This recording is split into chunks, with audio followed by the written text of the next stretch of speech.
ஐக்கிய அரபு அமீரகத்தில் வசிக்கும் லட்சக்கணக்கான குடும்பங்களை பாதிக்கும் வகையில் ஒரு சட்ட நெறிமுறையை அம்மாநில அமைச்சரவை முறைப்படி அறிவித்துள்ளது.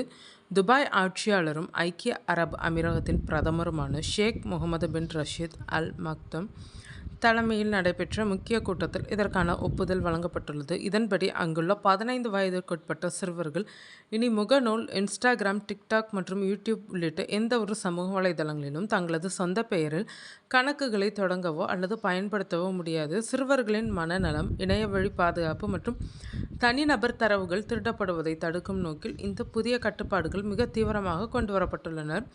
15 முதல் 16 வயதிற்குட்பட்ட வளரிளம் பருவத்தினர் மட்டும் தங்களது பெற்றோரின் கடுமையான கண்காணிப்பு மற்றும் குறிப்பிட்ட நேர கட்டுப்பாடுகளுடன் இந்த செயலிகளை பயன்படுத்த சற்றே அனுமதிக்கப்படுவர். இந்த சட்ட விதிகளிலிருந்து தப்பிப்பதற்காக பெற்றோர்கள் தங்களது அனுமதி கடிதங்களை வழங்கினாலும் அது எவ்விதத்திலும் செல்லுபடியாகாது என அரசு அதிகாரிகள் திட்டவட்டமாக தெரிவித்துள்ளனர். இந்த புதிய சட்ட விதிகளை தங்களது தளங்களில் முழுமையாக நடைமுறைப்படுத்த சமூக வலைதள நிறுவனங்களுக்கும் சரியாக 12 மாதங்கள் வரை கால அவகாசம் வழங்கப்பட்டுள்ளது. அதற்குள் அனைத்து நிறுவனங்களும் துல்லியமான வயது சரிபார்ப்பு தொழில்நுட்ப முறைகளை தங்களது செயலிகளில் முறைப்படி கொண்டு வர வேண்டும் என அறிவுறுத்தப்பட்டுள்ளது.